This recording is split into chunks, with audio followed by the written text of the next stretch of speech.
समन्ता चक्रवालेषु अत्रा गच्छन्तु देवता सद्धम्मं मुनिराजस्य सुनन्तो सग्गमोक्खदं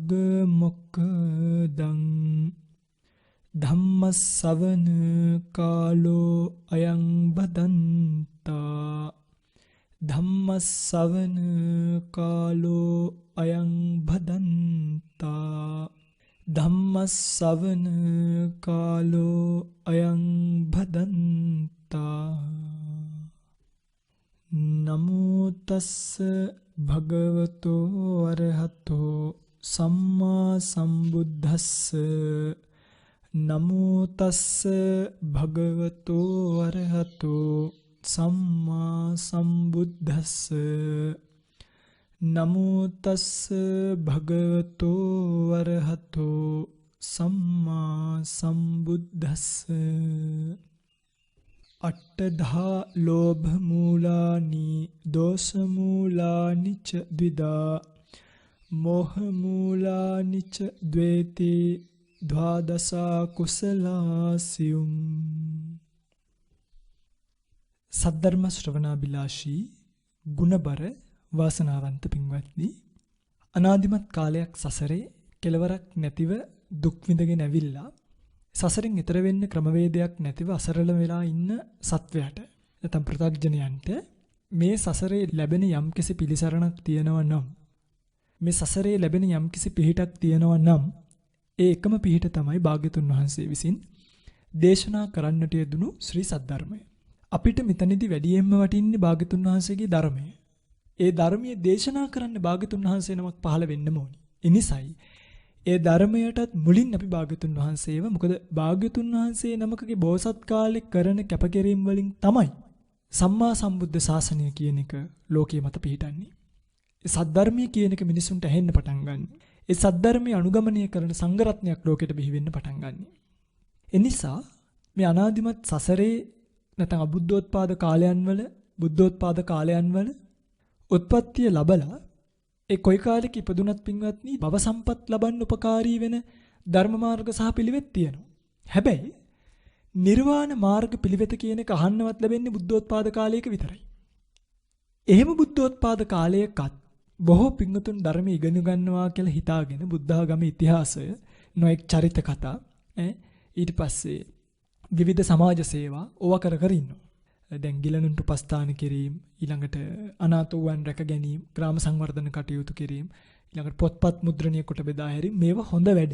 හැබැයි මේ කුසල පක්ෂයෙන් සිදු කරගන්න හොඳ වැඩ, මේ ශ්‍රද්ධා භක්ති පෙරදරිව සිදු කරගන්න මේ කුසල කර්මයන් පිළිබඳව, එහි විපාක පිළිබඳව, ඒවා ලැබෙන හැටි පිළිබඳව, ඒතර අකුසලයන්ගෙන් වෙන් වෙලා ඥාන සම්පයුක්තව කුසල රැස් කරන විදිහ, ඒ රැස් කරන කුසලය නිර්වාණ මාර්ගයට යොමු කරගන්න විදිහ කියන එක මනාව තේරුම් ගත්තේ නැති වුණු.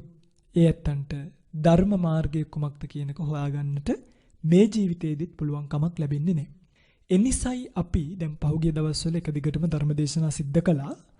ඊට පස්සේ තමයි මේ අභිධර්ම දේශනා මාලාව අභිධර්මයේ පිළිබඳව මිනිසුන් දැනගත යුතු දේවල්. ඔය පිටුතුල්ලා හිතන්න එපා මේ අභිධර්මයේ ਸਰව සම්පූර්ණයෙන්ම උගන්වනවා කියලා. සාමාන්‍යයෙන් අභිධර්මාර්ථ සංග්‍රහයේ තියෙන කරුණු ටික ඉගෙනගත්තු කෙනෙක් අභිධර්මයේ යම් මට්ටමකින් දැනගත්තු කෙනෙක් බවට පත් වෙනවා. පැහැදිලිවම. ඒ වගේ කෙනෙක්ට පෙළ පරීක්ෂා කරලා බැලුවාම ඊට පස්සේ අටුවාවන් පිරික්සලා බැලුවාම මොනවද මේ පෙළේ අටුවාවේ කියලා තියෙන්නේ කොයි පරයයෙන්ද කොයි න්‍යායෙන්ද අපි ඒව ගන්න ඕනි කියන කාරණාව පැහැදිලිවම දැක ගන්න දැනගන්න පුළුවන්කම ලැබෙනවා. එනිසා මේ කියලා දෙන අභිධර්ම කතාව නැත්නම් මේ කියලා දෙන පරමාර්ථ ධර්ම කතාව පින්වත්නි ඔබට ඔබ මතක තියාගන්න මේක දැනුමක් ගොඩට දාගන්න එපා. හරිද? මේ ධර්මතාවයන් මගේ රත්තරන් පින්වත්නි ඔබේ ජීවිතයේ සංසාර දුක කෙලවර කරගන්න. නිර්වාණ ගාමි ප්‍රතිපදාවට වැටෙන්න, අසේක පුද්ගලයන් බවට පත් වෙන්න උපයෝගී කරගන්න ධර්මදේශනා මාලාවක් මිසක් නිකම් පොත්පත්වල පුරව ගන්න ධර්මදේශනා මාලාවක් බවට පත් කරගන්න එපා. ඉතින් ඔබ දන්නවා මේ අරමුණින් සිද්ධ කරන ධර්මදේශනා මාලාවේ ධර්මදේශනා කිහිපයක්ම අපි පහුගිය දවස්වල සිද්ධ කරන්නට යෙදුණා. එහි සසු ධර්මදේශනාවන් මේ විදිහටම දිගටම මේ නාලිකාව තුල උඩුගත වේවි. ඔය පිංගුතුලට දිගටම මේ ධර්මදේශනා මාලාව ශ්‍රවණය කරන අවස්ථාව ලැබෙනවා, අවකාශය ලැබෙනවා. ඉතින් ඒ නිසා මේ ධර්මකාරණා පෙර වගේම බොහොම ඕනෑකමින් ඉගෙනගෙන තවත් නොදන්න කෙනෙකුට පිටින් මේ ධර්මදේශනාවන් ගන්න, ලියලා දෙන්න, බෙදලා දෙන්න කාගෙන්වත් අවසර ඕනි නැහැ. හරිද? හේතුව තමයි මේවා භාග්‍යතුන් වහන්සේ සතු ධර්මදේශනා. භාග්‍යතුන් වහන්සේගේ ශ්‍රී මුඛයෙන් වදාළ දේශනා අපේවා නෙමෙයි. අපි ඒවා කිය නැත්තම් පමණයි.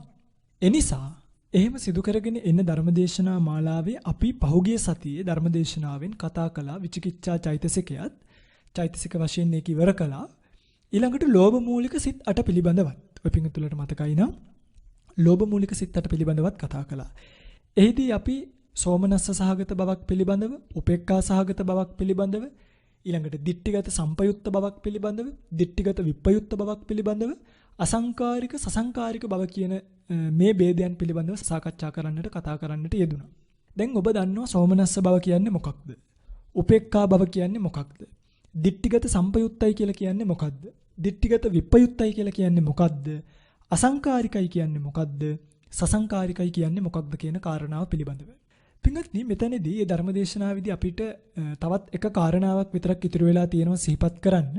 ඒ කාරණාවත් මම මේ ධර්මදේශනාවේ මුලදීම සිහිපත් කරන්නම්. ඊට පස්සේ අද අපිට කතා කරන්න තියෙන්නේ ද්වේෂ මූලික සිත් සහ මෝහ මූලික සිත් පිළිබඳව.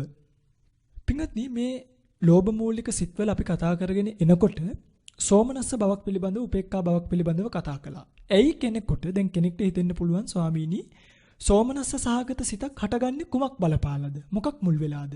පින්වත්නි මේ ලෝභ මූල සිත්වල සෝමනස්ස භාවය හටගන්න හේතු වන උපකාර වන කරුණු තුනක් තියෙනවා. මේවා ලියා ගන්න කොල කැලලක. සෝමනස්ස භාවයකටපත් වෙන්න, සෝමනස්ස සහගත සිතක් හටගන්න උපකාර වන කරුණු තුනයි මොනවද? අංක 1 සෝමනස්ස ප්‍රතිසන්දිකයක වීම. නැත්තම් සොම්නස් සහගත විපාක සිතකින් උප්පත්තිය ලැබපු කෙනෙක් බවට පත් වෙන්න ඕනේ. මේ පිළිබඳව ඉදිරියේදී විපාක සිත් ගැන කියලා දෙන්නම්. මෙයාට ලැබෙන උත්පත්තිය උපේක්ඛා සහගත විපාකයක් නොවි සෝමනස්ස විපාකයකින් යුක්ත විය යුතුයි. කියන උත්පත්තිය ලැබෙන හිතත් එක්ක තමයි පින්වත්නි එයාගේ අර සාමාන්‍යයෙන් දැන් සෝමනස්ස සහගත සිතින් උපදිච්ච කෙනෙක්ට ලෝභ මූලික සිතක් පහළ වෙනකොට ඒක සෝමනස්ස භාවයට පත්වීමේ අවකාශය වැඩි. එහෙම ඒක වෙන්න පුළුවන් එකක්. ඒකයි. දෙවෙනි එක තමයි මේ නොගැඹුරු අදහස් ඇති බව. ඒ කියන්නේ පිටින් සමහරු ඉන්නවනේ මේ ඒ කට්ටිය බොහොම ගැඹුරින් හිතන්නේ නැහැ. උඩින් පල්ලෙන් ඕන එකක් හිතලා ටක් ගාලා අර ගැඹුරින් හිතන්නේ නැති ස්වභාවය. ඒ ගැඹුරින් හිතන්නේ නැති ස්වභාවයත් ලෝභ මූලික සිතක් සෝමනස්ස භාවයට පත් කරන්න හේතුවක් වෙන්න පුළුවන්. මම කියලා දෙන්නම් ඇයි මෙහෙම වෙන්නේ කියලා. තුන්වෙනි කාරණාව තමයි Tamanට කිසිම ලෙඩක් දුකක් නැතිවීම. ඒ කියන්නේ දැන් වයසට ගිහිල්ලා නැති කෙනෙක්. ව්‍යාධියක්, රෝගයක්, ව්‍යසනයක්, විවිධ විපත් වලින් මිදිච්ච කෙනෙක්. දැන් පින්වත්නි කෙනෙක් හොරකමක් කරනකොට මම ඒකනේ කිව්වේ අර උපේක්ඛා සහගත සිත සිහිපත් කරද්දී රෝගයක් ආදී වශයෙන් තියෙනවා නම් ඒ රෝගයට හේතුවක් විදියට හොරකම් කරනකොට එයාට සොම්නස් භාවයක් නෙමෙයි ඇති වෙන්නේ. හැබැයි කෙනෙක්ට ලෙඩ දුක් නැතුව යමක් දැකලා ආශාවෙන් හොරකම් කිරීමට ගියොත් ලෝභ මූලික සිතින් අන්න එයාට පින්වත්නි එයාගේ සිත සෝමනස්ස භාවයට පත්වීමේ අවකාශය වැඩි. තේරුණාද මම මේ කියන එක? සෝමනස්ස ප්‍රතිසන්දි විපාකයක් තියෙන්න ඕනි. ඒ කියන්නේ ඒ විපාකයෙන් ඉපදිලා තියෙන්න ඕනි.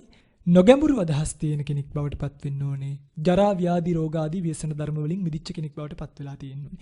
මෙන්න මෙවැනි කරුණු බලපාලා උපකාරී වෙලා කෙනෙක්ගේ ලෝභ මූලික සිතක් සෝමනස්ස භාවයට පත් වෙන්න පුළුවන්. තේරුණාද පිටින්? එයා සතුටින් හොරකම් කරන්නේ ඒකයි. එයා සතුටින් කාමී වර්ධව හැසිරෙන්නේ ඒකයි. ඒ කියන්නේ එයාට සෝමනස්ස භාවයක් එන්නෙම මෙන්න මේ කියන කරුණු බලපාලා. පිටින් මේ සොම්නස ඇතිවීම කියලා කියන්නේම අර අරමුණේ ඇලීම කියන ස්වභාවය. තේරුණාද? ඉතින් අරමුණේ ඇලීම කියලා කියන්නේ පින්වත්නි ලෝභ මූලික සිතක්නේ. ඒ ලෝභ මූලික සිත් 8න් උපේක්ඛා සහගත 4යි සෝමනස්ස සහගත 4යි තියෙනවා කියලා කලින් සිහිපත් කළා. සෝමනස්ස සහගත සිත් පහළ වෙන්න බලපාන කරුණ තුන තමයි මේ සිහිපත් කළේ. ඊළඟ එක. දැන් සෝමනස්ස සහගත බව අපි කතා කළා. එතකොට උපේක්ඛා සහගත වෙන්නේ උපේක්ඛා සහගත භාවයටපත් වෙන්නේ පළවෙනි හේතුව තමයි උපේක්ඛා සහගත විපාක සිතකින් ප්‍රතිසන්දිය ලැබපු කෙනෙක් බවට පත්වීම. තේරුණාද?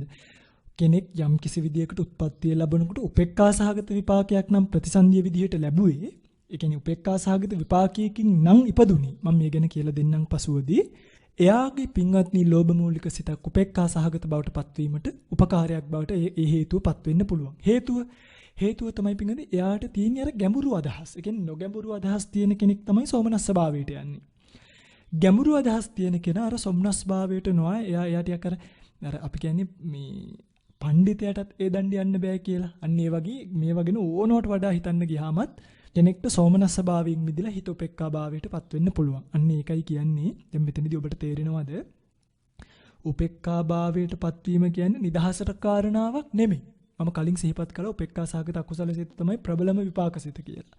ඒතර මේ ගැඹුරු අදහස් ඇතිවීම තුළම උපේක්ඛා භාවය කියන මනෝභාවය බලවත් වෙනවා. ඒ බලවත් වීම නිසාම මේකේ විපාකයක් වැඩි වෙන්න මේක හේතුවක් වෙනවා. ඒක තමයි 2. තුන්වෙනි එක තමයි සාමාන්‍යයෙන් තුන්වෙනි එකේදී පින්වත්නි බොහොම අභිධර්ම පොත්පත්වල සඳහන් කරලා තියෙන්නේ මේ මධ්‍යස්ථ ආලම්බනයක් එකතු වීම කියන එක. ඒ කියන්නේ තමන් ගන්න අරමුණ දැන් අතනදී ඉෂ්ඨාරම්මණයක් නිසා තමයි සෝමනස්ස භාවය ඇති වෙන්නේ. එතකොට අපි එතනදී 3ක් සිහිපත් කළානේ. තුන්වෙනි එක විදියට සිහිපත් කළේ රෝග ව්‍යසන ආදීන් මිදීම කියන එක. හැබැයි උතන්ට තව එකක් බලපානවා ඉෂ්ඨාරම්මණී කියන එක. ඉෂ්ඨාරම්මණයක් තිබ්බහමත් ඒක සෝමනස්ස සහගත බවට පත් වෙන්න පුළුවන්. රෝග පීඩා වලින් මිදීමත් සෝමනස්ස භාවයට පත් වෙන්න පුළුවන් හේතුවක් කියන එක අභිධර්මාර්ථ ප්‍රදීපිකාවේ සඳහන් කරලා තියෙනවා විශේෂයෙන්ම. හරි? මෙතනදී තුන්වෙනි හේතුව විදිහට දක්වන්නේ උපේක්ඛා සහගත සිතක් ඇති වෙන්න මධ්‍යස්ථ ආලම්බනයක් එකතු වීම. මධ්‍යස්ථ ආලම්බනයක් එකතු වීම තුල පින්වත්නි එයාට සෝමනස්ස භාවයක් නෙමෙයි ඇති වෙන්නේ උපේක්ඛා භාවය කියන මනෝභාවයක්. ඉතින් මෙතනදී රෝග පීඩා තියෙන කෙනෙක්ට වුණත් පින්වත්නි සාමාන්‍යයෙන් මෙහෙමයි. දැන් මේ සිතේ විනිශ්චය අනිවාර්යෙන් රෝග පීඩාවක් තියෙනවා නම් එයාට උපේක්ඛා සහගතම එකක් ඇති වෙන්න ඕනි කියලා එකක් නැහැ. ඒ නිසා උපේක්ඛා සහගත එකක් ඇති වෙන්න බලපාන හේතුවක් තමයි මේ කියන්නේ. කෙනෙක්ට අර මං කලින් සිහිපත් කළා වගේ අසනීපයක් අමාරුවක් තියෙන කෙනෙක් හොරකමක් කරොත් එයාගේ හිත සෝමනස්සයට බැහැගන්නේ නැතුව උපේක්ඛා ස්වභාවයට බැහැගැනීමේ ස්වභාවයකුත් දකින්න මේ අභිධර්ම සමහර පොත්පත්වල පුළුවන් බව සිහිපත් කරලා දක්වලා දන්වලා තියෙනවා. ඔන්නෝම තමයි සෝමනස්ස සහගත හිතට සහ උපේක්ඛා සහගත හිතට බලපාන කරුණු. ඊළඟට දිට්ඨිගත සම්පයුක්ත සහ විප්පයුක්ත. දිට්ඨිගත සම්පයුක්ත කියලා කියන්නේ පින්වත්නි දැන් දිට්ඨිගත සම්පයුක්ත වෙන්න බලපාන කරුණු 4ක් තියෙනවා. පළවෙනි එක තමයි මිච්ඡා දිට්ඨිය ඇති උන් සමග ආශ්‍රය කිරීම. ඔන්න බලන්න පින්වත්නි අංක 1 නිවැරදි සම්‍යක් දෘෂ්ටි නැති මිච්ඡා දිට්ඨිය තියුණුන් ඇසුරු කරාම මේ අකුසල් සිත් දිට්ඨිගත සම්පයුක්ත භාවයට පත් වෙනවා. කොහොමද කියලා දෙන්න. 2 ධර්මයෙන් වෙන්ව වාසය කිරීම. කියන්නේ දැන් මිච්ඡා දිට්ඨිය තියෙන කෙනාට ධර්මයක් තියෙනවද? නෑනේ. එයා ඉන්නේ ධර්මයෙන් තොරව. ධර්මයෙන් තොරව වාසය කිරීම කියන එක පින්වත්නි දිට්ඨිගත සම්පයුක්ත වීමට බලපාන දෙවෙනි කරුණයි. තුන්වෙනි කරුණ වැරදි කල්පනා බහුල වීම. ඒ කියන්නේ අයෝනිසෝ මනසිකාරය නෙමෙයි මේ කියන්නේ. වැරදි කල්පනා බහුල වීම. එයාට පින්වත්නි ලෝකය ගැන හිතෙන්නෙම වැරදි විදිහට. ඒක වෙන්න හේතුව තමයි අර ධර්මයෙන් වෙන්න වාසය කිරීම මිච්ඡා දිට්ඨිය තියෙනුන් ඇසුරු කිරීම. හතරවෙනි කාරණාව තමයි අයෝනිසෝ මනසිකාරය. එයාට හිතෙන්නෙත් ඒ විදිහට, එයා හිතන්නෙත් ඒ විදිහට. ඒ කියන්නේ පිටින් දැන් අපි හිතමුකෝ හිතන්නේ කොහොම දෙකක් නෙමෙයි. එයාට ස්වභාවයෙන්ම ලෝකයේ වැටහෙන ඥානයත් පින්වත්නි මෙන්න මේ දිට්ඨිගත සම්පයුක්ත වීමට බලපානවා. ඒ වගේම තමයි එයාට ප්‍රියාරම්මණයක් දැකලා. දැන් බලන්න මේ මිච්ඡා දිට්ඨියක ගති පැවතුම් ඇති අයව ඇසුරු කරන අයව ඒගොල්ලන්ගේ පින්වත්නි හැසිරීම රට හරි නිකන් අමුතුයිනේ. ඒවා සාමාන්‍ය ප්‍රകൃති නෑනේ. දැන් මේ මිච්ඡා දිට්ඨිය ඇති අය කියනවා සමහරක් වෙලාවට මොකක් හරියක් කියන්න පුළුවන් තනකොළ හිටවල නිවන් දකින්න පුළුවන් කියලා. දැන් එතකොට ඒ දෘෂ්ටියට තමයි අරය හිර වෙන්නේ. එතකොට ඒගොල්ලෝ කියනවා සෝවාන් වුණාම හොරකම් කරාට ගැටලුවක් නෑ. අන්න බලන්න. හොරකම තියෙන කාගෙන් ටිකක් ගත්තට සෝවාන් වෙච්ච කෙනෙකුට අවුලක් නෑ. ඔහොම කියනවනේ. දැන් එතකොට මොකද වෙන්නේ? අන්න ධර්මයෙන් වෙනව මිච්ඡා දිට්ඨිය ඇති වෙනවා. එතකොට මේ සිත පින්වත්නි කර්මඵල විශ්වාසයෙන් පවා බැහැර වෙනවා. දිට්ඨිගත සම්පයුක්ත හිතක් බවට මේකපත් වෙනවා. එතකොට මේකේ විපාකයේ බර වැඩි. තේරුණාද මම මේ කියන එක? ඊළඟට එතකොට එයා දකින්නවා සිල්වත් ස්වාමීන් වහන්සේ නමක්ව. සිල්වත් ස්වාමීන් වහන්සේ නමක්ව දැක්කහමත් එයාට හිතෙන්නේ අපේ මේක කරන්නේ වැරද්දක් කියලා. තේරෙනවද? දැන් හාමුදුරුවෝ කෙනෙක් භාවනා කර ඉන්නවා. අර මිච්ඡා දිට්ඨිය ඇසුරු කරපු අයට අර හාමුදුරුවන්ව දැක්කහම හිතෙන්නෙම මේ මොන කෝලමක්ද මේ කරන්නේ. තේරෙනවද? මේ අතපය හකුලෝගෙන කම්මැලිය වගේ ඉඳලා නිවන් දකින්න පුළුවන්ද? ඔහොම හොඳට කුඹුරකට බැහැලා කොයි හරි වගාවකට බැහැලා එහෙමනේ අපි මේක කරන්න ඕනේ කියලා කෙනෙක්ට හිතෙන්න පුළුවන්. අන්‍යයාට නොමනා වැරදි කල්පනා බහුල කොට පින්වත්නි යාගේ ස්වභාවයෙන්ම ඇති වෙන ගතිය තියෙනවා. අංක 4 අයෝනිසෝ මනසිකාරය. එයා පින්වත්නි ඒ ගැන කල්පනා කළත් කල්පනා කරන්නේ වැරදි පැත්තෙන්මයි. මේ තමයි කරුණු 4. මේ 4 නිසා දිට්ඨිගත සම්පයුක්ත භාවයට පත් වෙන්න පුළුවන්. හරි?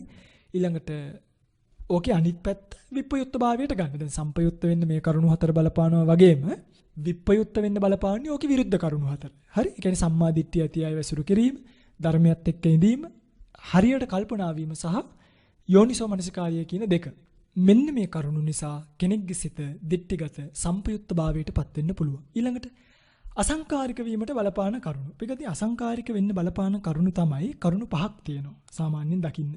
අංක 1 එයා ප්‍රතිසන්දිය ගත්ත විපාකයේ අසංකාරික හිතක් වෙන්න ඕනි. ඒ කියන්නේ අසංකාරික විපාකසිතකින් යමෙක් ප්‍රතිසන්දිය අරන් තියනවා නම් ඒ අසංකාරික විපාකසිතින් ප්‍රතිසන්දිය ගත් නිසා එයාගේ පිංගුනි මේ ලෝභ මූලික ආදී සිත් පහළ වෙනකොට ඒක කෙනෙක්ගේ මෙහෙයවීමකින් තොරව තමන් තුළින්ම හිතලා ක්‍රියාත්මක වෙන භාවයටපත් වෙන්න පුළුවන්කම ලැබෙනවා. ඒක තමයි අසංකාරික වෙන්න බලපාන පළවෙනි එක. දෙවෙනි එක සිත හා කය නිරෝගීව පැවැත්ම. කියන්නේ සිතත් නිරෝගීව තියෙන්න ඕනි, කයත් නිරෝගීව තියෙන්න ඕනි. මේ දෙක තියෙනකොටත් මෙයාට ලෝභ මූලික සිත් කියන එක පහළ වෙන්න පුළුවන්. මේ සිත නිරෝගීව තියෙනකොට කොහොමද ලෝභ මූලික සිත් පහළ වෙන්නේ? පින්ගන්දි සිත නිරෝගීව තියෙන එකෙන් වෙන්නේ අසංකාරික භාවයටපත් වීම. ඒ අසංකාරික සසංකාරික ભેදෙයි මේ කියන්නේ. සිත නිරෝගීව තියෙනවා නම් හොරකම් කරන්න බෑනේ. හැබැයි සිත නිරෝගීව තියෙන කෙනෙක්ගේ බොහෝ වෙලාවට අසංකාරික සිත් පහළ වීමේ ප්‍රතිශතය වැඩි. එතකොට ඒකට අර ලෝභය කියන චෛතසිකය එකතු වුණාම ලෝභ මූලික සිතක් වෙනවා මිසක් මේ කියන්නේ අසංකාරික සසංකාරික වෙන්න බලපාන කරුණු. තේරුණානේ? 3. ඉවසීම බහුල බව. එයාට ඉවසීම තියෙන්න ඕනි. කෙනෙක් ඉවසන සුළුයි නම් එයාගේ සිතුත් පින්වත්නි බොහෝ වේලාවට අසංකාරික හිතක් බවට පත් වෙන්න පුළුවන්. ඊළඟට ඒ කටයුත්තේ පුරුද්ද ඇති බව. ඒ කියන්නේ අපි හිතමු කලින් හොරකම් කරපු කෙනෙක්ට එයාට පින්වත්නි සමහරක් වෙලාවට අර ඒ භාණ්ඩය අවශ්‍ය නොවුන දැක්කහම ආසාවට හරි ගන්න හිතෙනවා. කියන්නේ කලින් කරලා තියෙන පුරුද්දට එයාගේ හිත අනුන්ගේ මෙහෙයවීමකින් තොරව තමන්ම පින්වත්නි ඒක කරන ස්වභාවයටපත් වෙනවා. අපි අකුසලයේ පැත්තෙන් කියන්නේ. හරි? ඊළඟ කාරණාව තමයි ඍතුව භෝජන ආදී යෝග්‍ය පරිදි ලැබීම.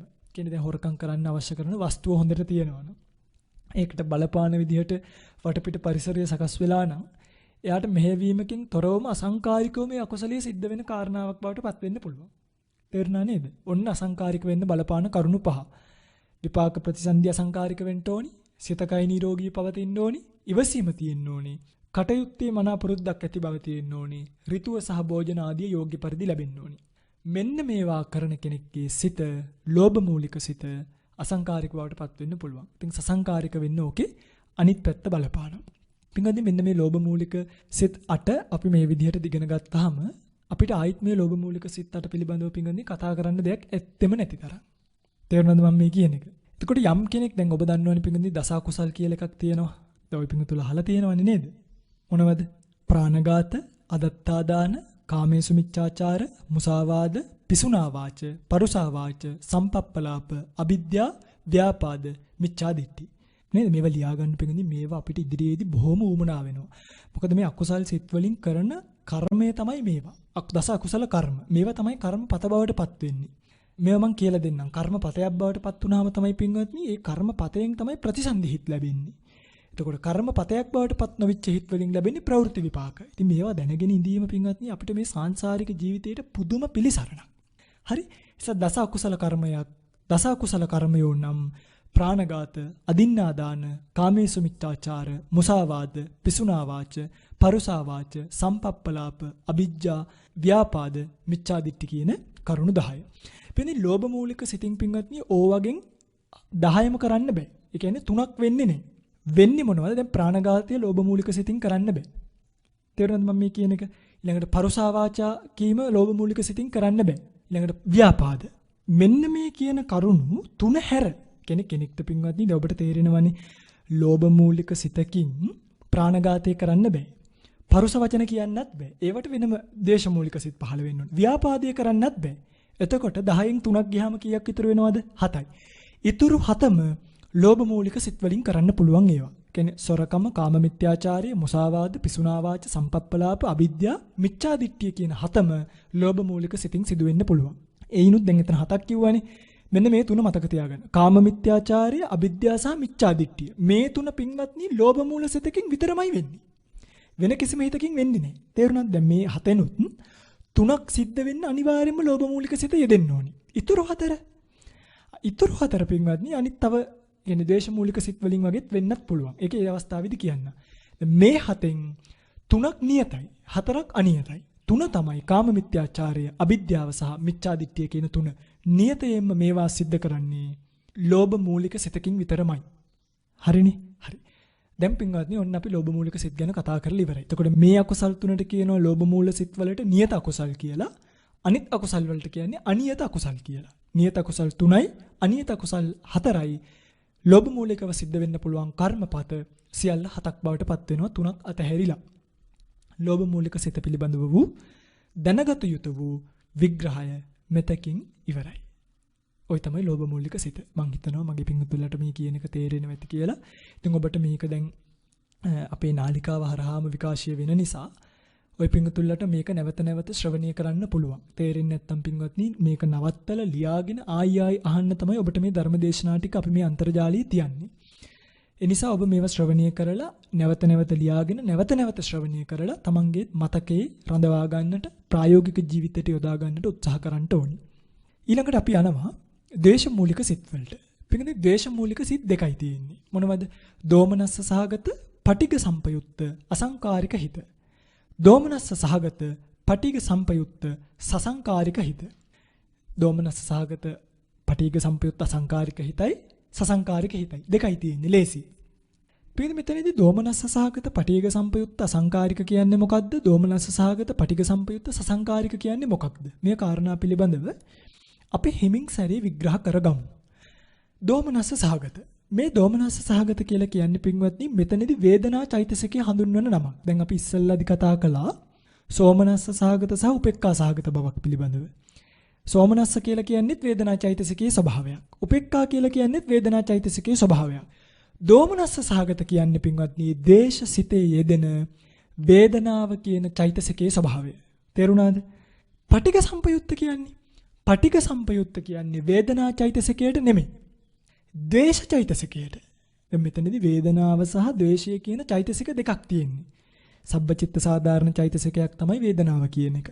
අකුසල චෛතසිකයක් තමයි ද්වේෂය කියන එක. වේදනාවයි ද්වේෂයයි කියන දෙකම මේ සිතේ යෙදෙනවා පින්වත්නි. එතකොට ද්වේෂය කියන එක යෙදෙන නිසා ඒ සිත පටිඝ සම්පයුක්තයි. පටිඝ සම්පයුක්තයි හැප්පෙන සුළුයි. ඒ කියන්නේ විරුද්ධාකාරයක් පෙන්වන පින්වත්නි ගැටීම් ස්වභාවයෙන් යුක්ත වෙන බව තමයි පටිඝ කියලා මෙතනදී හැඳින්වෙන්නේ. ද්වේෂ චෛතසිකයට කියපු නම. කියන්නේ මේ සිතේ ද්වේෂය කියන චෛතසිකය යෙදෙනවා කියන එක පෙන්වුවේ පටිඝ සම්පයුක්ත කියන භාවයෙන්. දෝමනස්ස සහගත කියලා කියන්නේ දුම්මනස්ස භාවෝ දෝමනස්සං. වේදනා චෛතසිකය. මේ ස්වභාවය පින්වත්නි සෝමනස්ස නැහැ. අපි හිතමුකෝ හොල්මනක් දැක්කා කියලා. දැන් පිටින් බය වීම කියන එකත් ද්වේෂයටම කියන තවත් නමක්. ඒ කියන්නේ තමන්ගේ අරමුණේ තමන්ට ආපాతගත වෙච්ච අරමුණේ හැප්පෙනවනේ. ඒකට හැප්පෙනකොට අපිට දැන් හොල්මනක් දැක්කාම අනේ අම්මේ කාලෙකින් දැක්කේ කියලා හිතෙන්නේ නැහනේ. කියන්නේ සෝමනස්ස බවක් ඇති වෙන්නේ නැහැ. ඇති වෙන්නේම පින්වත්නි එතනදී අර දෝමනස්ස භාවයක් ඇති වෙන්නේ. ඒ කියන්නේ හොල්මන දැකීම තුළ. මම මේ හොල්මන කියලා කිව්වේ අමනුෂ්‍ය කියන කෙනාව පෙන්වන්න. අමනුෂ්‍යව දැකීම තුළ අපි තුල ඇති වෙන්නේ පින්වත්නි වේදනා චෛතසිකය සතුටක් නෙමෙයි දෝමනස්ස භාවයක්. ඒ වේදනා චෛතසිකය තමයි මෙතනදි දෝමනස්ස සහගතයි කියලා හැඳින්වෙන්නේ. ඒ නිසාම මේ වටුවාවල පැහැදිලි කරනවා දෝමනස්සංච එත් අනිට්ඨානුභවන ලක්කනෝ. ඒ කියන්නේ මේ අනිෂ්ඨය අනුභව කරන ලක්ෂණය තමයි දෝමනස්සය කියලා කිව්වේ. වේදනා ස්කන්ධ පරියාපන්නෝ ඒකෝ ධම්මෝ. වේදනා ස්කන්ධයට වැටෙන ධර්මතාවයක් ඇතුළත් වූ පරියාපන්නෝ කියන්නේ වේදනා ස්කන්ධයේ ඇතුළත් වූ ඒකෝ ධම්මෝ එක ධර්මයක්. පටිඝෝ චණ්ඩික්ක ස්වභාවෝ සංකාරක්ඛන්ධ පරියාපන්නෝ ඒකෝ ධම්මෝති. පටිඝය කියලා කියන්නේ චණ්ඩික්ක ස්වභාවෝ. අන්න ද්වේෂයේදී මතකද කිව්වා චණ්ඩික්ක ස්වභාවයක් තියෙනවා මේ දේශය කියලා. ඒක ඇති වෙන්නේ පින්වත්නි සංකාරක්ඛන්ධ. දේශය කියන එක ඇති වෙන්නේ අනිත්‍යයිතිසික ගොඩේ නිසා තමයි සංස්කාර ස්කන්ධ ගොඩට මේක පරියාපන්නෝ ඇතුළත් වෙනවා කියන එක සිහිපත් කරලා තියෙන්නේ.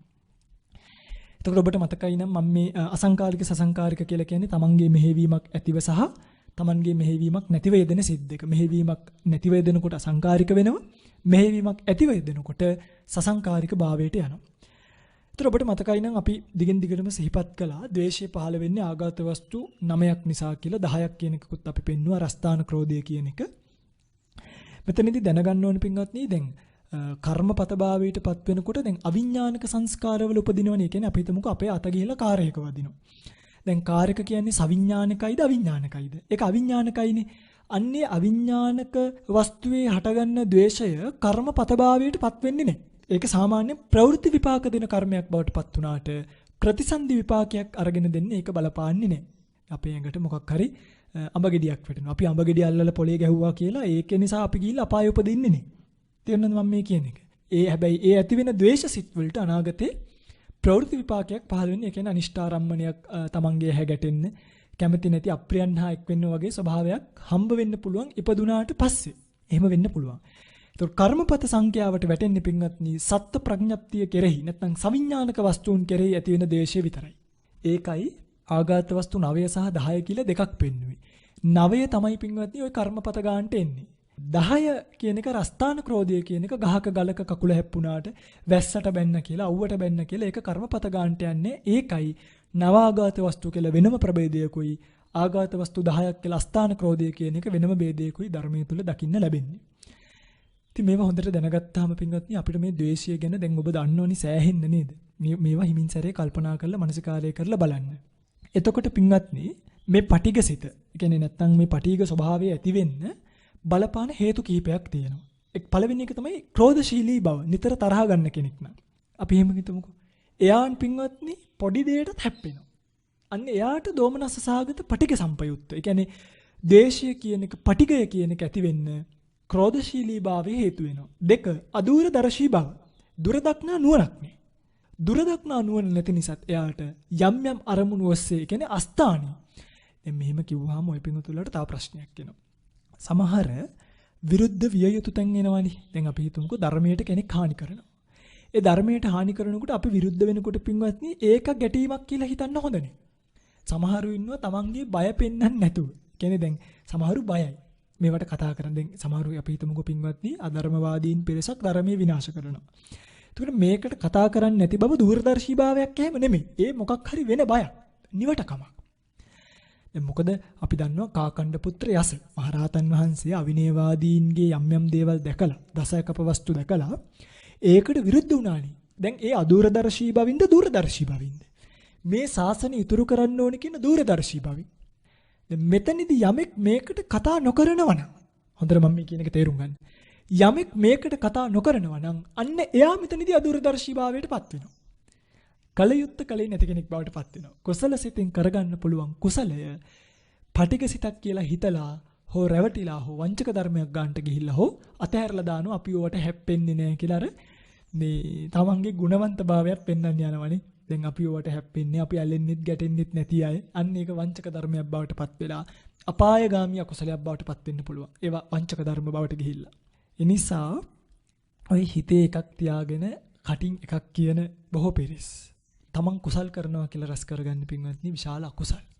සමේ හොඳට මතක තියාගන්න ඕනේ මේ මම මේක කිව්වේ පහුගිය දවස්වල වෙච්ච යම් යම් සංසිද්ධි කිහිපයකුත් මුල් කරගෙන පටිඝ සම්පයුක්ත භාවය කියලා කියන්නේ අදූරදර්ශී බව කියලා මෙතනදී කිව්වේ මේ නිකන් ධර්මීය විකෘති කරනකොට විනය විකෘති කරනකොට ඒවට සද්ද නැතුව ඉන්නවා කියන එක එහෙම නෙමෙයි. ඒක ධර්මීය තුල කිසිම වෙලාවක යහපත් දෙයක් කියලා විග්‍රහ කරන්නේ නැත. අපි ඒ ගැන පස්සේ ධර්ම සාකච්ඡාවකදී වගේ ඔබට අවස්ථාව ඉදිරියේදී ලබා දෙන අපිත් එක්ක සජීවීව ධර්ම සාකච්ඡා කරන්න. එවැනි අවස්ථාවවලදී මේ ප්‍රශ්න මතුවලා ආවොත් අපි මේවා කතා කරමු. 2 අදූරදර්ශී බව. 3 මූඩ ස්වභාවයෙන් යුක්තයි. ඒ කියන්නේ එයා මෝඩයි. යමක් කමක් තේරුම් ගන්න බැරි කෙනෙක්. මූඩ ස්වභාවය කියලා කියන්නේ ඔය කියන දේ ඔලුවට යන්නේ නැති කෙනෙක්. අන්නේ කියන දේ ඔලුවට යන්නේ නැති අයත් නිතරම යටත් පටිඝ සම්පයුක්ත භාවය ඇති වෙන්න පුළුවන් යාගේ මූඩ බව නිසා. 3යි. 4වෙනි එක තමයි අප්‍රිය වස්තුන් හා එක්වීම. ඒ කියන්නේ දැන් තමන් කැමති නැති දේවල්. කැමති දේවල් වල හැප්පෙන්නේ නැහැනේ අපි ගිහිල්ලා. හැබැයි අකමැති ආරම්මණයක් ආපු ගමන් අපි ගිහිල්ලා හැප්පෙනවා. එතකොට අප්‍රිය වස්තුන් තමන්ගේ ආපాతගත වීමට ආවොත් ඇහැට කනට නාසයට දිවට ශරීරයට මනසට ඒ වගේ තැන්වලදීත් පින්වත්නි බොහෝ වෙලාවට ඇති වෙන්නේ මෙන්න මේ කියන පටිඝ සම්පයුක්ත සිත්. ඕක තමයි දැන් අසංකාරික සසංකාරික කියන්නේ මොකද්ද දන්නව? පටිඝය කියන්නේ මොකද්ද දන්නව? දෝමනස්සය කියන්නේ මොකද්ද කියන එක දන්නව. පින්වත්නි මෙන්න මේ ද්වේෂ මූලික සිත් වලින් අකුසල කර්මපත වලින් කර්මපත 3ක් හැරලා. ඒ කියන්නේ කාම මිත්‍යාචාරය, අවිජ්ජා මිච්ඡා දිට්ඨිය කියන 3 හැරලා මේ දෝමනස්ස සහගත සිතින් සිදු කරන කර්මපත වශයෙන් ප්‍රාණඝාත, පරුෂ වචන, ව්‍යාපාද, අදින්නාදාන, මුෂාවාද, පිසුනාවාච, සම්ප්‍රප්පලාප කියන මේ 7 සිද්ධ වෙනවා. කිසිසේත්ම සිද්ධ වෙන්නේ නැහැ කාම මිත්‍යාචාරය. ඒක පින්වත්නි ලෝභ මූලික සිතකින්මයි සිද්ධ වෙන්නේ. ඒකට හේතු වෙන పూర్ව දේවල් අකුසල මූලික ද්වේෂ සහගත සිත් වෙන්න පුළුවන්. හැබැයි මේ යෙදෙන අවස්ථාව වෙනකොට කිසිම වෙලාවක මේක ද්වේෂ මූලික වෙන්නේ නිසකවම මේක ලෝභ මූලික වෙනවාමයි. ඊළඟට අවිද්‍යාව සහ මිච්ඡාදිට්ඨිය කියන 3 මේකට අභව්‍යයි. ඊතුරු 7ම මේකට භව්‍යයි. ඒ 7ෙනුත් ප්‍රාණඝාත, පරුෂ වචන, ව්‍යාපාද කියන 3 පින්වත්නි මේ ද්වේෂ මූලික සිතේ නියතයි. ඒ කියන්නේ දැන් අපි හිතමුකෝ ව්‍යාපාදයයි, ප්‍රාණඝාතයයි, පරුෂ වචනයි කියන 3 මේ 3 සිද්ධ කරනවා නම් සිද්ධ කරන්නෙම ද්වේෂ මූලික සිතකින්. හරිද? ප්‍රාණඝාතය කියන්නේ ඔය පිඟුතුල දන්නවා සතුන් මරණ එක. හෝ සත්ව හිංසා කිරීම. පරුෂ වචන කියන්නේ කෙනෙක්ට සැරපරුෂ විදියට කතා කරන එක. ව්‍යාපාදේ කියලා කියන්නේ අනුන් නැසේවා කියලා හිතන ස්වභාවය. මේ තුන ද්වේෂමූලික සිතින්මයි සිද්ධ වෙන්නේ. හැබැයි සොරකම, බොරු කීම, කේලාම් කීම, සම්ප්‍රප්පලාප කියන එක පින්වත්නි මේකේ අනියතයි. ඒ කියන්නේ ඒක ලෝභ මූලික සිතින් උනත් කරන්න අර පුළුවන් කියන එක අපි කලින් සිහිපත් කරානේ. ඒව ලෝභ මූලික සිත් වලිනුත් කරන්න පුළුවන්. දැන් සොරකම් කිරීම කියන එක ද්වේෂ මූලයෙන්ුත් කරන්න පුළුවන්, ලෝභ මූලයෙන්ුත් කරන්න පුළුවන්. ආසාවෙන් ගන්නත් පුළුවන්, තරහින් ගන්නත් පුළුවන්. මේකට මේක තියෙන එක ඉන්නකො මම හොඳ වැඩක් කරන්නම් කියලා හොරකම් කරොත් එහෙම අර ඒක ද්වේෂ මූලික වෙයි හොරකම සිද්ධ වෙන්නේ. ඒ නිසායි මේකේ නියත අකුසල් සහ අනියත අකුසල් කියලා මේ අකුසල් කර්මපතේනොත් බෙදීමකට ලක් වෙලා තියෙන්නේ.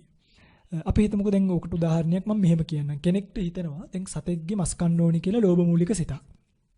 එතකොට ද සත්‍යය මරන්න එපැයි. ඒ සත්‍යය මරන්න කරන සියලුම උත්සාහය. කියන්නේ පීයක් අරගෙන ඒ පී අරගෙන ගිහලා සතාට ගහන එක මේ ඔක්කොම වෙන්නේ පින්වත්නි ද්වේෂ මූලික සිත් වලින්. සතාව කන්නේ ලෝභ මූලික සිත් වලින්. තේරුණානේ? එතකොට ප්‍රාණඝාත අකුසල කර්මපතේ පටිඝ සිතින් තමයි සම්පූර්ණ භාවයට පත් වෙන්නේ කියලා සිහිපත් කරලා තියෙන්නේ ඒකයි. මේ තමයි ද්වේෂ මූලික සිත් දෙකේ ස්වභාවය.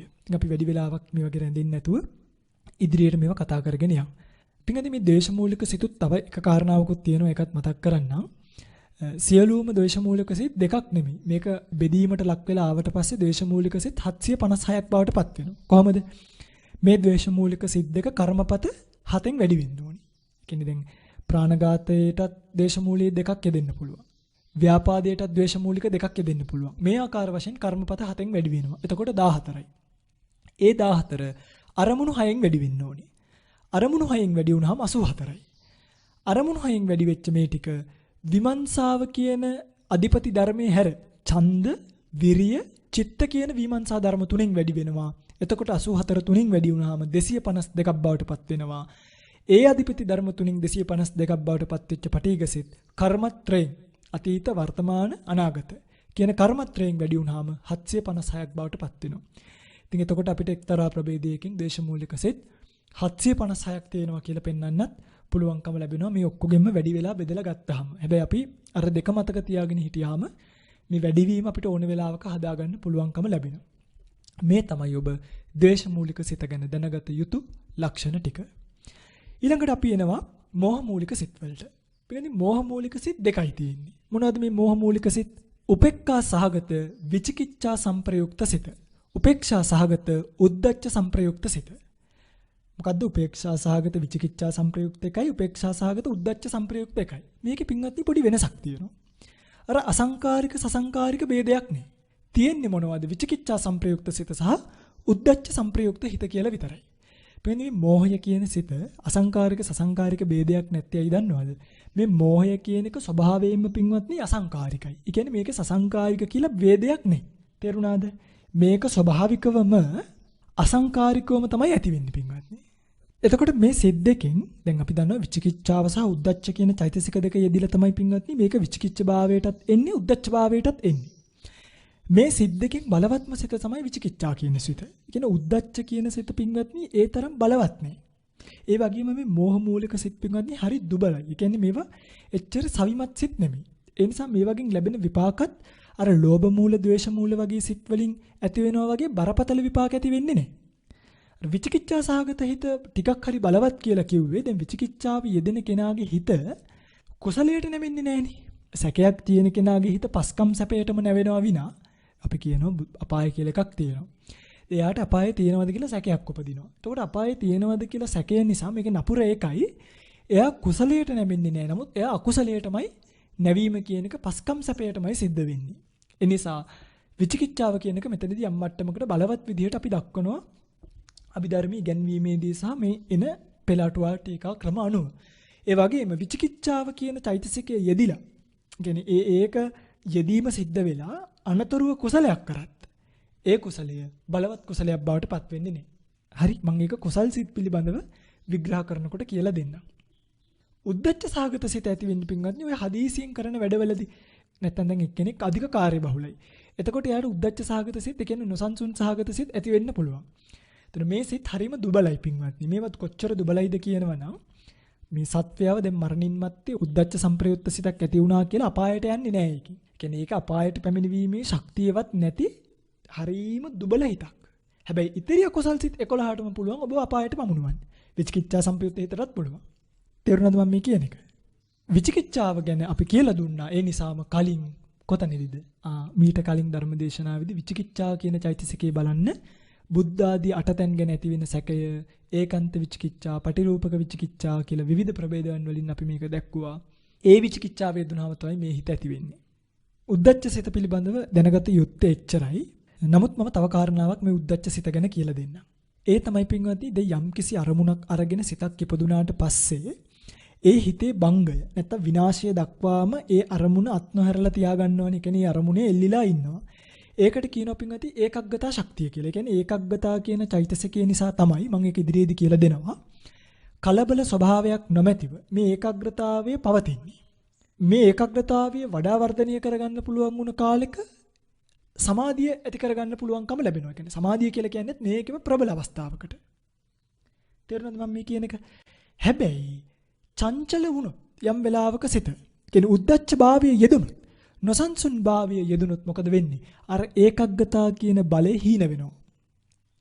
ඒකග්ගතා කියන බලය හීන වුණාට පස්සේ ඒ සිතේ සංප්‍රයුක්ත වෙච්ච අනිත් ධර්මයන් තියෙනවනේ. දැන් අනිත් චෛතසික. ඒ චෛතසිකයනොත් පින්වත්නි කලබල භාවයට පත් කරගෙන නිසිසේ අරමුණ ගන්නට අවකාශය අඩු කරනවා. නොමගට හරවනවා. මෙන්න මේ මෝහය මුල් වෙලා ඇති වෙන නොසන්සුන්කම එනිසා කුසලයේ වළක්වලා අකුසල පක්ෂයට පමුණවනවා.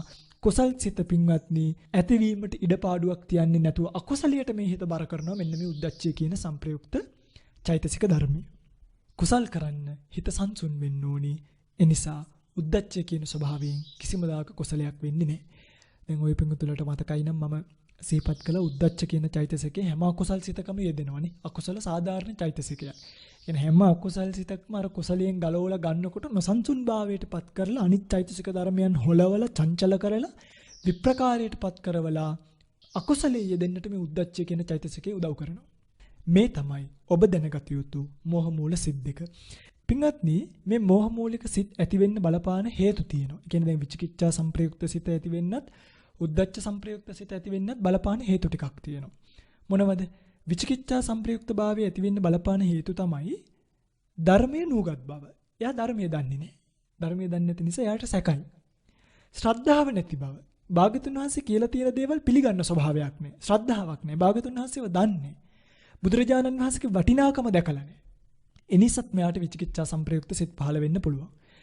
ඊළඟට බුදුරජාණන් වහන්සේලා වැනි ආර්යයන් වහන්සේලා ගැන විමසලා නැහැ. එයා ඒ ධර්මතාවයන් ඒ බුදුරජාණන් වහන්සේලා පිළිබඳව විමසීමක් කළා නැහැ. නොවිමසීම එහෙම සිහිපත් කරලා තියෙනවා. ශික්ෂාව දන්නේ නැහැ. මේ හික්මෙන්න ඕනේ ප්‍රතිපදාව පිළිබඳව දැනුවත්කමක් නැහැ. පාප මිත්‍ර සේවනීය කරනවා. එයාට කල්යාණ මිත්‍ර සේවනීය නැත. පාප මිත්‍ර සේවනීය නිසා යාගේ සිත විචිකිච්ඡාවට බැස ගන්නවාය. රතනත්‍රයේ විශේෂයි දොස්නගා කතා කිරීම නිතර බුද්ධ ධම්ම සංඝ කියන මේ රතනත්‍රයේ කෙරෙහි දොස්නගා කතා කරන කෙනෙක් ඉන්නවනේ එයාටත් පින්වත්නි විචිකිච්ඡා සිත කියන එක පහළ වෙන්න පුළුවන්.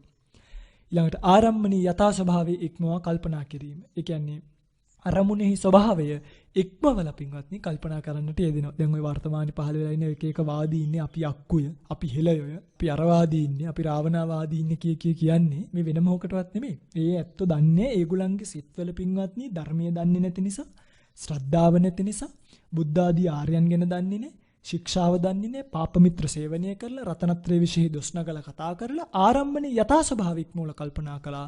එනිසා විචිකිච්ඡා සහිතව බොහෝ වෙලාවට අකුසල් තමයි යැත්තු සිද්ධ කරගන්නේ.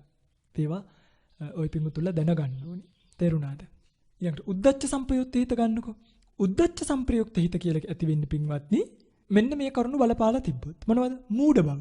කෙනෙක් මෝඩයි. එයා නිතරම නොසන්සුන් වෙන්න පුළුවන් ඒ නිසා. යහපත අයහපත නිතර පරීක්ෂා නොකිරීම. කියන්නේ යාට යහපත අයහපත පිළිබඳව කල්පනාවක් නෑ, විමර්ශාවක් නෑ. ශික්ෂාව නොදැනීම. එයාට තියෙනවා ශික්ෂාව නොදැනීම කියන කාරණාව බලපාලා. ඊළඟට ගුණ වෘද්ධයන් ඇසුරු නොකිරීම. කවුද? ගුණ වෘද්ධයන්. මේ වෘද්ධයන් එහෙම නෙමෙයි. කියන්නේ මේ වයසට ගිහිල්ලා කෙස් පැහුණා කියලා ඇසුරු කරන්න කියලා එකක් මේකේ නෑ. ගුණ වෘද්ධයන්. ගුණ තියන අය ඇසුරු කරන්න ඕනේ පින්වත්. ගුණයෙන් වෘද්ධියටපත් වෙච්ච අය ඇසුරු කරාම එයාගේ සිත් නොසන්සුන් භාවයටපත් වෙන්නේ නෑ. තේරුණා? වෘද්ධයන් එහෙම නෙමෙයි. මේ කියන්නේ ගුණ වෘද්ධයන් ගැන. ඊළඟට පාප මිත්‍ර සේවනය. ඒ නිසාත් එයාට උද්දච්ච සහගත සිත් ඇති වෙන්න පුළුවන්.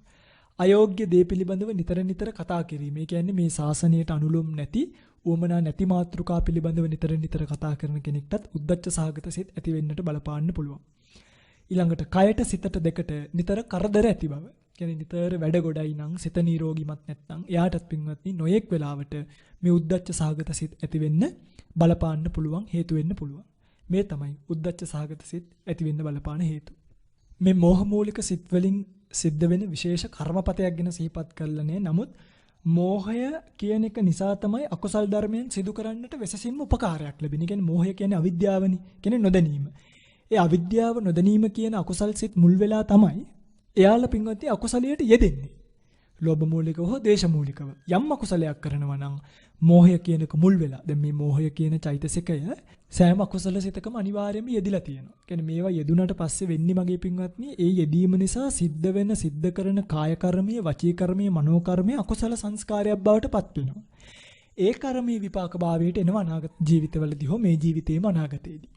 එහෙම තමයි අකුසල් සිත් පිළිබඳව විග්‍රහය ශාසනය දකින්න ලැබෙන්නේ. මං හිතනවා මගේ පින්වතුන්ලට මේක අමාරුත් ඇති. කියන්නේ දැන් ද්වේෂයි, මෝහයි ඔක්කොම එකට නෙමෙයි ඇහෙන්නේ. පින්වත්නි අපි මේක හිමින් ඉගෙන ගමු. මං කොටසින් කොටස මේ විදිහට මේ ධර්මදේශනා ටික යොමු කරන්නම්. අද ඔබ ඉගෙන ගත්ත ද්වේෂ මූලික සිත් සහ මෝහ මූලික සිත් පිළිබඳවත්, ලෝභ මූලික සිත් වල වඩා වැඩි විස්තරත් ඔය පින්වතුන්ලා දැන් ඉගෙනගෙන ඉවරයි. පින්වත්නි මේ අභිධර්ම ඉගෙනීමේදී දැන් පින්වත්නි ඔය පින්වතුන්ලා හිතන්න එපා පොතක් පෙරලලා ගත්තාම මේ ඔක්කොම ටික මෙහෙම ඉගෙන ගන්න පුළුවන් වෙයි කියලා.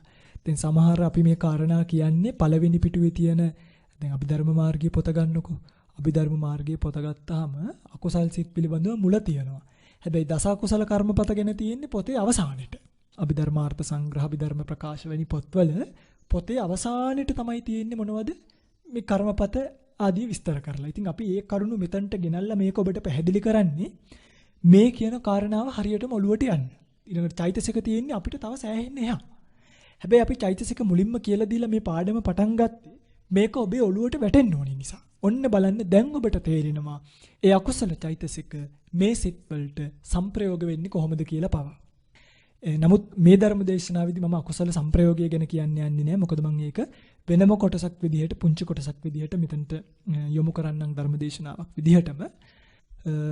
එතකොට ඔබට පුළුවන් වෙයි අකුසල සිත්වල අකුසල චෛතසික සංප්‍රයෝගය කොහොමද සිද්ධ වෙන්නේ කියලා දැනගන්න. අපි මේක හොඳට දැනගත්තට පස්සේ මේ අකුසල සිත් වලින් ලැබෙන විපාක මොනවද?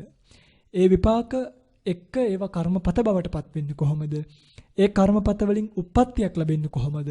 උත්පත්තිය ලැබුණට පස්සේ කායිකව මානසිකව දුක් පීඩා අප්‍රියයන් හා එක් වෙන්න ප්‍රියයන්ගෙන් වෙන්වීම ආදී ලැබෙන්නේ කොහොමද කියන එක ගැන අපි කතා කරාම අකුසලයේ පිළිබඳව ඉගෙන ගන්න ඕනි. සියල්ල අපි ඉගෙනගෙන ඉවරයි. මේ තමයි ඔබට නිර්වාණයට අවශ්‍ය කරන පරමාර්ථ ධර්මය. ඒ නිසා මම හිතනවා ඔබට ප්‍රශ්න තියෙනවා නම් මගේ පින්වත්නි මේ යට يعني මේ වීඩියෝ එක තියෙන තැනම යට කමෙන්ට් සෙක්ෂන් වල ඔබට පුළුවන් අපිට ප්‍රශ්න විදියට ඉදිරිපත් කරන්න. එහෙමත් නැත්නම් ඔබට පුළුවන් මුහුණු පොතේ තියෙනවා දහම් ගැටලු කියලා අපි Facebook group එකක් මුහුණු පොතේ group එකක් හදලා තියෙනවා. දහම් ගැටලු කියලා. ඒ දහම් ගැටලු කියන group එක හරහත් ඔබට යම්කිසි ගැටලුවක් තියෙනවා නම් අපිට ඉදිරිපත් කරන්න පුළුවන්. එතකොට කාල වේලාව තියෙන පරිදි අපි මේ සෑම ප්‍රශ්නයකටම පිළිතුරක් තියන්න ඔබට එන ඕනම ගැටලුවකදී අපි පිළිතුරක් තියන්න බලාපොරොත්තු වෙනවා. ඉතින් පිටින් දුරකථන ඇමතුම් වලින් නම් ඒක කරන්න පුළුවන් වැඩක් නෙමෙයි. ඒ නිසා දුරකථන ඇමතුම් වලින් ඒක කරනවට වඩා ඔබට බොහොම පහසු වැඩේ තමයි මේ ධර්ම දේශනාව අහන තැන කමෙන්ට් සෙක්ෂන් වල හරි මොහොන පොතේ කණ්ඩායමට ඇවිල්ලා දහම් ගැටලු කියන කණ්ඩායමට ඇවිල්ලා එතනින් හරි අපෙන් යොමු කරලා අහන එක. මොකද එතකොට අපි ඒකට විස්තර සහිතව පිළිතුරක් තියන්න අපිට පුළුවන්කම ලැබෙන නිසා. ඒ කාරණාවන් සිහිපත් කළමින් අද දවසේ මේ සිද්ධ කරපු ධර්ම දේශනාවේ විග්‍රහය මෙතනින් අවසන් කරනවා. ප්‍රාර්ථනා කරනවා හැම දිනෙකටම ප්‍රාර්ථනීය බෝධියකින් උතුම් නිර්වාණ ධාතුව සුවසේම සාක්ෂාත් කරගන්න මේ ධර්ම ශ්‍රවණමය කුසලයේ හේතු වේවා, පාරමී වේවා කියලා කවුරුත් සාදු කියලා ප්‍රාර්ථනාවක් ඇති කරගන්න. ඒ වගේම සියලුම දෙවියන් මෙපින් අනුමෝදන් වේවා, දෙව්ලොව සැනසෙත්වා, දෙවියන්ද ප්‍රාර්ථනීය බෝධියකින් උතුම් නිවනින් නිවේවා කියලා කවුරුත් ප්‍රාර්ථනාවක් ඇති කරගන්න. ආකාසට්ටාච බුම්මට්ඨා දේවා නාග මහිද්దికා පුඤ්ඤන්තං අනුමෝදිත්වා චිරං රක්칸තු ශාසනං. ආකාසට්ටාච බුම්මට්ඨා දේවා නාග මහිද්దికා පුඤ්ඤන්තං අනුමෝදිත්වා චිරං රක්칸තු දේශනං. ආකාසට්ටා ච බුම්මට්ඨා දේවා නාග මහිද්దికා පුඤ්ඤන්තං අනුමෝදිත්වා චිරං රක්칸තු මං පරන්ති.